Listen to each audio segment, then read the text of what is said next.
Between Mysore and Mangalore, there sits a piece of heaven known as Coffee Country of India. Yes, today we are going to study about Coorg, the smallest district of Karnataka and a very important part of chapter Glimpses of India. Hi everyone, this is Nalini from SPS International, and as we have discussed part 1 in the last video, now we are going to discuss and I will explain you part 2, that is Coorg from Glimpses of India. Okay, as I have told you in introduction, Coorg, the smallest district of Karnataka, is situated between Mysore and Mangalore.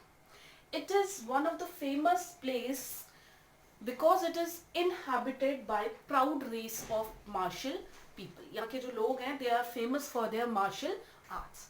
And also, it is also famous for spices and coffee plantations. India में जहाँ सबसे ज़्यादा coffee plantation होती है वो एक कोर्ग जगह है.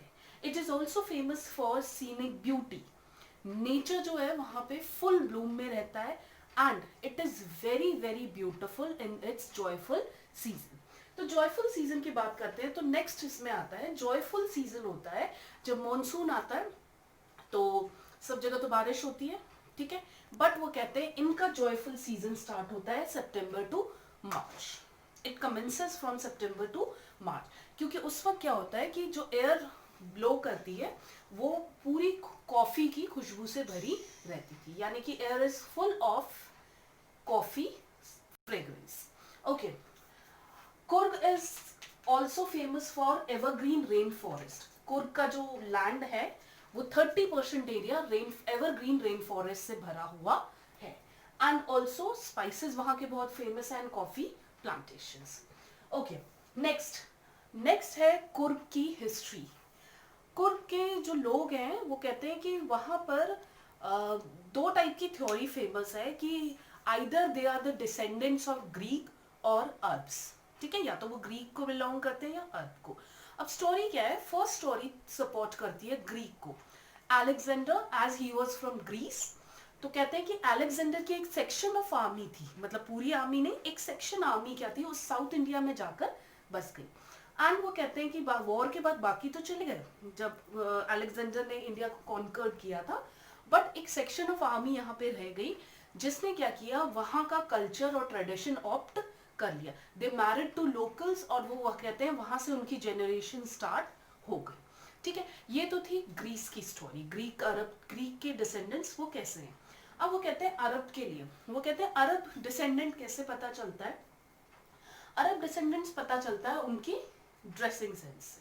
ठीक है, अब वो कहते हैं दे यूज टू वियर, अभी भी वो पहनते हैं, but they use to wear a black coat, जिसके ब्लैक कोट के ऊपर एक बहुत बड़ा एम्ब्रॉयडर्ड, ठीक है, ये मतलब एम्ब्रॉयडरी होती थी, उतना बड़ा वो वेस्ट बेल्ट पहनते थे, जो कि उस ड्रेस को हम कहते थे कूपिया उस टाइम पे. ठीक है, अभी भी कहा जाता है.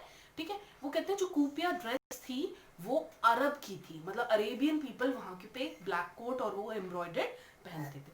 तो दिस थ्योरी सजेस्ट कि या तो वो अरब के हो सकते हैं, और फर्स्ट थ्योरी सजेस्ट कि वो ग्रीक के डिसेंडेंट्स हैं. ओके, कुर्गी या फिर कोडागू. ठीक है, कुर्ग का दूसरा नाम कोडागू है एंड वहां के लोगों को या तो कुर्गी कहते हैं या फिर कोडावस कहते हैं. ठीक है, तो Kodavas people are famous for their hospitality.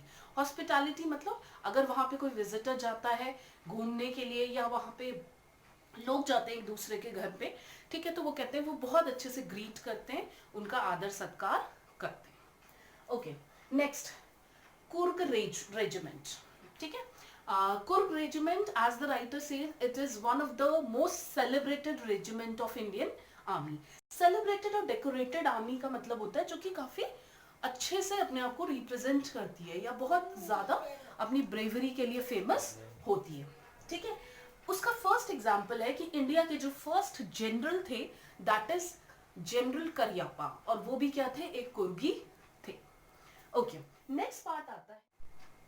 As I told you, they are permitted to carry firearms without license. ठीक है, जैसे कि मैंने आपको बताया कि they are famous for their martial arts, तो उनको गवर्नमेंट की परमिशन की कोई ज़रूरत नहीं है, वो कोई भी वेपन, कोई भी फायर आर्म विदाउट लाइसेंस रख सकते हैं, क्योंकि एक तो वो उसका मिसयूज नहीं करते एंड प्लस वो अपनी मार्शल आर्ट फॉर्म्स के लिए फेमस हैं.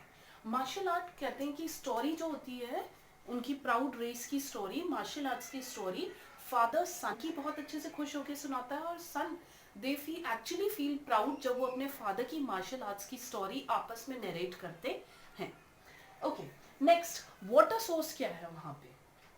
कहते हैं कि एक तो रेन फॉरेस्ट है, एवरग्रीन रेन फॉरेस्ट है उनके वहाँ 30%, तो वहां से वाटर आता है, और जो हिल्स हैं वहां से वाटर आता है, जो कि क्या है, मेन सोर्स जो है वहां पे रिवर कावेरी फ्लो करती है। ओके, नेक्स्ट पार्ट वो कहते हैं अगर आप वहां पे कभी जाएंगे, ठीक है, घूमने के लिए, विजिट करने के लिए, तो you will found a lot of wild creatures, ठीक है। जैसे कि वो बताते हैं स्क्वेरल्स, एलिफेंट्स, मकाउस, लंगूर्स, ये आपको बहुत मिलेंगे। एंड वो कहते हैं कि वो उस सीनिक ब्यूटी में और भी एडिशन प्रोवाइड करते हैं। एक मेन है महासीर, ठीक है, ये एक फ्रेश वाटर लेक फिश होती है जो कि मेनली सिर्फ वहीं पर पाई जाती है। ओके, किंग फिशर डाइव करते हुए, लंगूर्स फ्रूट्स खाते हुए और आधे फेंकते हुए, ये सीन्स जो हैं वहाँ के काफी ब्यूटीफुल हैं। नेक्स्ट वो कहते हैं कि वहाँ वो कुर्ग जो जगह है आप एडवेंचर के लिए भी फेमस है, as it provide you many adventurous spots, जैसे कनोइंग, ठीक है, एक लंबी सी बोट होती है जो आपने देखा होगा पोंगल वगैरह में यूज होती है, मोस्टली साउथ इंडिया में, वो आप कर सकते हैं कनोइंग। रैपलिंग मीन्स होता है रोप क्लाइंबिंग, रोप के थ्रू किसी जगह चढ़ना, ठीक है। नेक्स्ट रॉक क्लाइंबिंग, तो आपको पता है रॉक क्लाइंब करना। माउंटेन बाइकिंग भी वहां पे बहुत ज्यादा फेमस है, और ट्रैकिंग, वो कहते हैं अगर ट्रैक करते हुए आप वहां पे जाएंगे तो you will find extremely beautiful scenes और beautiful landscape during the day as well as in the night of Coorg. उसके बाद वो कहते हैं मेन टूरिस्ट अट्रैक्शन वहां पे क्या है, 3 टूरिस्ट अट्रैक्शंस हैं वहां पर। पहला है ब्रह्मगिरी हिल्स, ठीक है। वो कहते हैं ब्रह्मगिरी हिल्स पे अगर आप पहुंचेंगे तो वहां आपको एक पेनोरमिक व्यू मिलेगा। पेनोरमिक व्यू का मतलब है आप हिल्स क्लाइंब कर लीजिए, ठीक है, जब आप टॉप पे पहुंचेंगे तो यू विल फाइंड कि आप वहां से कुर्ग को देखेंगे तो it seems very very beautiful and breath taking view. Second है वहां पे कहते हैं एक रोप ब्रिज है जो कि 64 एकड़ आइलैंड तक जाता है, एक लंबा रोप ब्रिज है, उसको क्रॉस करके आप जाएंगे तो you will find a island 64 एकड़ में फैला हुआ है, उस आइलैंड का नाम है निसर्गधामा, ठीक है। वो कहते हैं वो भी एक मेन टूरिस्ट अट्रैक्शन है। इसके अलावा वो कहते हैं इंडिया का लार्जेस्ट तिब्बतियन सेटलमेंट्स वहां पर है। तिब्बत के जो लोग हैं जो कि सैफरन क्लैड में होते हैं, सैफरन कलर के केसरिया कपड़े वो पहनते हैं, और मॉनेस्ट्रीज दलाई लामा को फॉलो करते हैं, ठीक है, वो तिब्बतियन सेटलमेंट्स जो वहां पर हैं उसका नाम है बायलाकुपे, ठीक है। तो वो कहते हैं कि उनको देखकर आपको लगेगा they are actually living in the heart and soul of India. This is all about the beauty of Coorg. I hope you have understood and enjoyed this video. Thank you.